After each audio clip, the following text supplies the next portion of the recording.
नमस्कार, एसएस भारत में आपका स्वागत है। अभी हमारे साथ है राजहरण कुमार, पंचायत राज बरदाहा के ये मुखिया प्रत्याशी। अभी पिछले बार भी इलेक्शन लड़े थे और ये सेकंड स्थान पे रहे थे। बहुत कम वोटों से इनकी हार हुई थी और इस बार एक नए तेवर के साथ फील्ड में हैं। तो सर, आपका स्वागत है। हाँ, स्वागत है आपका भी जी। तो राजहरण जी, आप पिछले इलेक्शन का कुछ अनुभव बताइए। देखिए, पिछले इलेक्शन में मेरी अनुभव है कि मैंने बहुत थोड़ा सा माइनर वोट से मैंने चुनाव हारा था। पर अभी पिछले इलेक्शन के चुनाव हारने के बाद से लेकर अभी तक लगभग 5 साल हुए। ये 5 साल में जनता के संपर्क में मैं हमेशा रहा हूँ और हर दुख सुख में अपने पंचायत वासियों के साथ हूँ और रहूँगा भी। अभी वर्तमान जो मुखिया हैं उनका मुझे नाम तो नहीं पता, लेकिन क्या उनके कार्य से आप संतुष्ट हैं? नहीं, हमारे वर्तमान जो मुखिया जो हैं वे पेशा से एडवोकेट हैं। पर हुआ क्या कि उन्होंने जनता के अंदर एक सोच कायम किया था कि जब मैं मुखिया बन जाऊंगा तो मैं ये जनता की सेवा करूंगा और जो मेरा पेशा है उसको मैं छोड़ दूंगा और हमेशा जनता की सेवा करूंगा। लेकिन छोड़े नहीं, वो नहीं छोड़े। और क्या हुआ कि जनता को अगर काम करवाने के लिए उनको कचहरी में जाना पड़ता था जी, उन्होंने कभी कचहरी नहीं छोड़ा। और अभी भी उनका कहना है कि मेरा जो पेशा है वकीली वो मेरा हमेशा के लिए है। अच्छा। पर मुखिया तो मैं 5 साल के लिए मुखिया पार्ट टाइम है उनके लिए। पार्ट टाइम मुखिया पार्ट टाइम है उनका और वो हमेशा के लिए है और वो चाहते भी नहीं है कि हम वकीली छोड़ दें। जी। तो अब ये नल जल जो अभी चला है पंचायत वार्ड में जो पानी का, क्या सभी वार्ड में है पानी? देखिए, नल जल की व्यवस्था तो सरकार की जिस तरह योजनाएं थी कहीं सफल नहीं हुआ हमारे पंचायत में जी। हमारे पंचायत में 14 वार्ड हैं। 14 वार्ड में नल जल लगाया गया जरूर, व्यवस्था भी अच्छी हुई। लेकिन आज जाइए 14 में से कुछ बहुत सारे कम ही वार्ड हैं जिसमें पानी की आपूर्ति हो रही है और लोग उससे खुश हैं। नहीं तो कहीं भी जाइए रास्ता पे कीचड़ पड़ा हुआ है। नल जल की जितनी सारी पाइपें लगी हुई हैं सब में लीक हो गई है। अच्छा। सब लीक है। और ये बरदाहा पंचायत में एक नाला निकलता है जो नदी में जाके निकलती है, तो उधर शायद एक दलित बस्ती है। वहाँ तो अभी मैं घूम के आया हूँ, वहाँ का रिपोर्टिंग में मैंने किया है। तो बहुत ही बदतर स्थिति वहाँ के लोगों की। रोड पे पानी लगाया, घर में पानी चला गया था। तो वो इसकी स्थिति क्या मुखिया के देख रेख में सारा कुछ होते हुए नहीं हुआ, तो क्या रीजन है? देखिए, रीजन ये है कि ये जो अनुसूचित जाति के जो हम लोग शेड्यूल कास्ट की जो बस्ती है, हम भी शेड्यूल कास्ट से आते हैं। पर हुआ क्या कि आज तक वहाँ ये जो नाला है मनियारी, इसका सफाई नहीं हो पाया और हुआ भी तो सिर्फ लूट खसुट हुआ और हमारे मुखिया के द्वारा यहाँ पे कोई भी कार्रवाई नहीं की गई। और वहाँ आज तक वो अनुसूचित जाति बस्ती में आके देखे भी नहीं है। रोड भी नहीं है वहाँ। रोड भी नहीं है और आज तक अनुसूचित जाति बस्ती में आके देखे भी नहीं है कि वहाँ के लोग कैसे जी रहे हैं, उसका जीवन यापन कैसा है। पानी में के साथ पानी अगर लग गई है, उस सबके घर में घुसा हुआ है पानी, एकदम चूल्हा के अंदर घुसा हुआ है पानी, फिर भी कोई देखने वाला नहीं है। हाँ। और ये यहाँ की बात नहीं है। अगर मेरे पंचायत में आप जाएं, मुझे अगर बनहौरा बाजार यहाँ से जाना हो इस मनियारी बरदाहा से, तो हम लोग सीधे बनहौरा बाजार नहीं जा सकते हैं। क्या है स्थिति कि अभी हम लोग के पंचायत में 14 वार्ड है। हम जिस 4 नंबर वार्ड में है, ये जो रोड है 4 नंबर वार्ड के, ये हमारे सांसद निधि से बना हुआ है। मुख्यमंत्री ये सड़क योजना की तरह बोला हुआ है। लेकिन हुआ क्या है कि ये हमारे 3 नंबर वार्ड है, वहाँ मुखिया द्वारा एक रोड़ी भी, मिट्टी तो छोड़ दीजिए, एक रोड़ा भी नहीं रखा गया है आपके वार्ड में, 3 नंबर वार्ड में। और यहाँ हमारे एक गाँव है हरिनगर जो बरदाहा पंचायत में जाता है।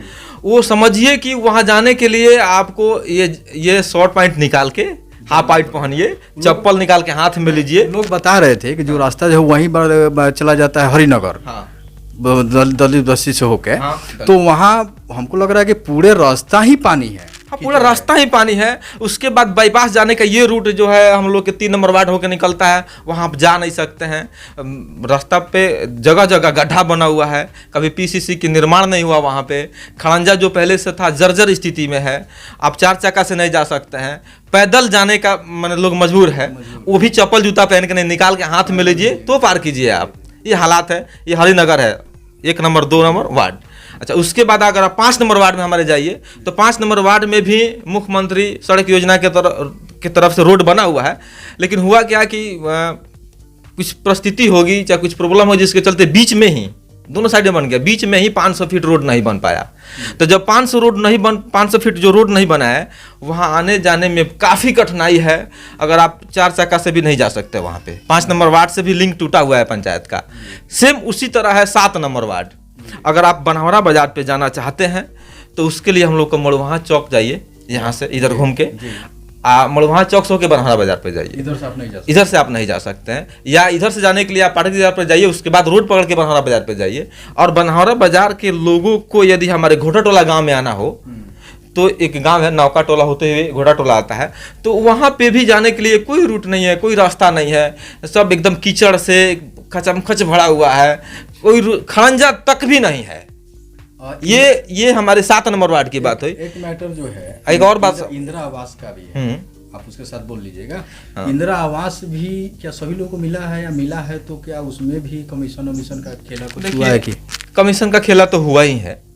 और दूसरी बात ये रही कि हमारे मुखिया द्वारा क्या हुआ कि सब लोग जानता है कि पंचायत में अगर इंदिरा आवास में नाम जुड़ता है तो सिर्फ 5 साल में एक बार जुड़ता है, और 5 साल में एक बार काटा भी जाता है। तो हमारे मुखिया साहब ने पिछले बार क्या हुआ, जो भूतपूर्व मुखिया हैं पासवान जी, वो क्या किए कि पिछले बार जितने लोगों का नाम था, जब वो मुखिया बने तो 1100 समथिंग लोगों का नाम था। उन्होंने किया क्या कि उसमें से लगभग 45% लोगों का नाम काट दिए वो जो, ठीक है, हाँ, कुछ लोग का रह गया। और अब क्या हुआ कि जब इलेक्शन नजदीक है तो गांव घूम के, घर घर घूम के वो बोल रहे हैं कि सुनिए आपका नाम इंदिरा आवास की लिस्ट में नहीं है, तो ना नहीं है, आप पेपर दीजिए ना, करवा देते हैं। अच्छा, पहले कटवा दिया, बाद में अब करवा रहे हैं कि वो वोट दे देगा। पेपर दीजिए, करवा देते हैं। 1144 आदमी का नाम पहले से इंदिरा आवास में जुड़ा हुआ है, अब जुड़ने का कोई चांस नहीं है। लेकिन जब इलेक्शन नजदीक है तो चाह रहे हैं कि हम सभी जनता का मूवमेंट अपने पक्ष में करने के लिए झूठा एक वादा कर रहे हैं, झूठा एक वादा कर रहे हैं, और झूठा वादा करके कम से कम 2000 लोगों का पेपर ले चुके हैं, पासबुक, आधार नंबर, ये सब लेके जेरॉक्स लेके रखे हुए हैं। लोग पूछ रहे हैं कि सर मेरा नाम क्या होता है, आप जोड़ दिए हैं, आप निश्चिंत रहिए, आम सभा करके नाम जोड़ दिए हैं, इस तरह उनका भाषा है। देखिए कितना बड़ा फ्रॉड है। अभी तो आचार संहिता लग गया है और नाम जुड़ने का कोई ऐसा प्रावधान ही नहीं है इलेक्शन के पहले, कोई प्रावधान नहीं है। और ये कह रहे हैं कि नाम जुट गया है, ये कैसे संभव है? तो वो मुखिया जी जाने और यहाँ के लोग जाने कि क्या सच्चाई है। और ये हमारे राजहरण जी बता ही रहे हैं कि फ्रॉड का ही मामला है। इतना ही नहीं, आप मेरे पंचायत में चले जाइए, यहाँ से आगे बढ़िएगा तो एक प्राइवेट स्कूल है, वहाँ से अगर आपको सिहुलिया जाना हो तो उसके लिए होता क्या है कि इतना खड़ंजा पहले से पुराना हुआ है, जर्जर हो गया है, और जगह जगह धंस गया है खड़ंजा साइड में। आप मतलब 4 व्हीलर 3 व्हीलर से नहीं जा सकते हैं, 2 व्हीलर से भी जाने में परेशानी है वहाँ। हाँ, बहुत गड़बड़ है। और किसी को अगर अकस्मात कोई प्रॉब्लम होती है तो हॉस्पिटल जाने में भी प्रॉब्लम है। और अब ये तो अलग चीज़ है। एक बार हुआ क्या कि पिछले बार जब लॉकडाउन लगा तो हमारे भूतपूर्व मुखिया जी ने क्या किया कि सैनिटाइजर, मास्क बंटवाया, सरकार के आदेश के अनुसार बांटना था, पर इन्होंने मंगवाया, बांटा नहीं, रख लिया। हाँ, और लोगों ने जब पूछा कि आपका सैनिटाइजर क्या हुआ, केवल मास्क ही बांटे, वो भी मास्क बांटना था N17, उसका फंड आया हुआ था। हाँ, फंड आया था, मास्क बांटना था N17, जो एक लेवल के हिसाब से मास्क था, जिसका N95। हाँ, N95, तो जो जिसका मतलब करीब मिनिमम कॉस्ट था 100 रुपया। ये क्या किए कि जो सूती कपड़ा का जो नहीं बनता है, वो क्या किया, अपने से बना के एकदम 2 रुपया 3 रुपया खर्च आया, बंटवा दिए। और सैनिटाइजर, लोग बोले कि सर सैनिटाइजर क्या हुआ मुखिया जी, तो बोलते हैं कि अरे वो हम लाए थे पर डुप्लीकेट दे दिया है, इसलिए वापस कर देना है, और वापस करके वही पैसा खा गए। यानी कि उसके लिए तो सरकार से फंड मिला था भाई, फंड मिला था। वो भी इसके अलावा हमारे पंचायत में सार्वजनिक सेफ्टी आई थी, सार्वजनिक सेफ्टी, ठीक है। तो जब सार्वजनिक सेफ्टी आया यहाँ तो किए क्या, किसी चौक पे व्यवस्था करनी चाहिए थी उसकी, जैसे हम लोग के नौतन चौक पे है, जगदीशपुर चौक पे सार्वजनिक सेफ्टी, जब भी किसी को आवश्यकता पड़ती है उस तरह की तो सार्वजनिक सेफ्टी में जाता है। ये क्या किए कि सेफ्टी को, एक हमारे पंचायत के ही एक आदमी है, उनका पहले से सेफ्टी बना हुआ था, उसी पे 2,75,000 उठा दिए और मिल बांट के पैसा खत्म कर लिए। अच्छा, वो भी हजम हो गया। अगर कुल मिला के देखें तो पूरे पंचायत में विकास नहीं, लूट खसोट हुई है। और इनका कहना है कि मुझे फर्क नहीं पड़ता है। अच्छा, मुझे फर्क नहीं पड़ता है कि पंचायत में क्या हो रहा है। 2000 का फॉर्म भरवा लिए इंदिरा आवास से, झूठा 2000 का फंड भरवा लिए, वोट दे देगा, लेकिन ऐसा होने नहीं जा रहा है। लेकिन मैं वादा करता हूँ, अगर मैं मुखिया बनता हूँ तो सबसे पहली चीज़ है कि हमारे पंचायत में जितने भी सरकारी पदाधिकारी हैं जो ब्लॉक के द्वारा दिया जाता है, जैसे इंदिरा आवास सहायक, रोजगार सेवक, उसके बाद ग्राम सेवक, चाहे कार्यपालक सहायक, सबको हर 7 दिन के में एक बार उनको हमारे पंचायत में बैठना पड़ेगा और हम भी उनके साथ बैठेंगे और पंचायत के जितने सारे काम होंगे उनके थ्रू, उनके सामने होगा और सारे जनता के बीचों बीच होगा। और मैं ये वादा जरूर करूंगा कि मैं नहीं कहता हूं कि मैं क्या कर पाऊंगा, लेकिन आने वाले वक्त में लोगों को पता चला कि मैं क्या करूंगा। दूसरी चीज़ है कि हमारे स्कूल, हमारे पंचायत में जितने सारे सरकारी विद्यालय हैं उनकी स्थिति जर्जर बनी हुई है। अगर सरकार का एक सरकारी विद्यालय में इतने सारे रुपया का खर्च है, फिर भी व्यवस्था नहीं है, सरकारी स्कूल में पढ़ाई की व्यवस्था अच्छी नहीं है, मिड डे मील की व्यवस्था अच्छी नहीं है, ये सारी व्यवस्था को मैं चुस्त दुरुस्त करूँगा। तीसरी चीज़ है कि हमारे पंचायत में क्या होता क्या है, जैसे राशन है, किरासन है, उसमें होता क्या है कि कहीं किसी का कोई शेड्यूल नहीं है, आज आया कल राशन खत्म है, कोई मतलब हम उसकी व्यवस्था भी ठीक ठाक करूंगा। और ये एक टाइम टेबल के हिसाब से होगा कि मेरा राशन आ गया है और इस सारे पंचायत में इसका प्रचार करूंगा कि इस हमारे पंचायत में यहाँ राशन आया हुआ है, इतना से इतना तारीख तक बटेगा, अब जाइए लीजिए। ये भी एक व्यवस्था हुई। दूसरी चीज़ है कि मेरी जो सोच है, नवयुवक हमारे साथ हैं और लगभग सारे पंचायत के नवयुवक का एक अपनी सोच है कि एक बार युवा सरकार होनी चाहिए, एक बार युवा मुखिया होना चाहिए, और जब युवा मुखिया होगा तो काम होगा, विकास होगा।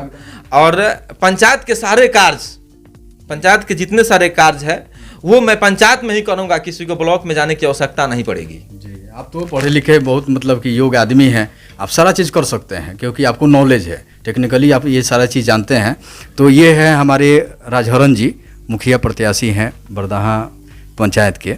तो लोग जो है एक सेकंड पोजीशन पर रहे पिछला बार, तो इस बार ये लगे हुए हैं जोर शोर से, और युवा है, युवाओं का ध्यान अगर हुआ, लोग इनको अपना नेता चुन लिया है, अगर वोट होता ही है तो मुखिया बनते हैं तो बहुत विकास का काम करेंगे। बहुत बहुत धन्यवाद सर आपका। Thank you.